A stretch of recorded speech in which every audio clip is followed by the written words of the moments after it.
আসসালামু আলাইকুম বন্ধুরা, কেমন আছেন? আশা করি সবাই ভালো।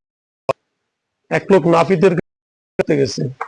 চুল কাটতে যাওয়ার পরে সে কানে হেডফোন খুলবেন না, হেডফোন চুল কাটবেন।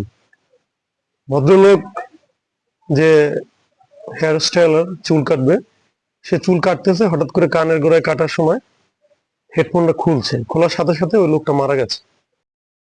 মারা মানে শ্বাস টাস নিচ্ছে।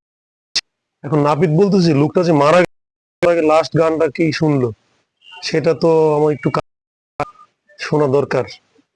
পরে হেডফোনটা যখন কানে নিল তখন শুনতে পাচ্ছে যে ভিতর থেকে আওয়াজ আসতেছে, আপনি শ্বাস নিন, আপনি শ্বাস ছাড়েন। আসল ঘটনাটা হয়েছে ওই লোক অনেক আলসে ছিল, তার যে শ্বাস নিঃশ্বাস যে ছাড়বে এটাই সে ভুলে যেত, যে কারণে কানে হেডফোন দিলে শ্বাস নিত এবং শ্বাস ছাড়ত। তাই হেডফোন খোলার সাথে সাথে তার এই শ্বাস প্রশ্বাস ছাড়াটা ভুলে যায় এবং লোকটার সাথে সাথে মারা যায়। এরকম অনেক আলসে লোক আমাদের সমাজে এখনো বিদ্যমান, যারা আসলে আপনার আশেপাশেই আছে, তাদের কাজটা তারা করতে ভুলে যায়। কেউ স্মরণ না করে দিলে তারা ওই নাপিতের কাছে যে ব্যক্তি মারা যায় ওই ব্যক্তির মতো। ওকে বন্ধুরা, ভালো থাকেন। আসসালামু আলাইকুম।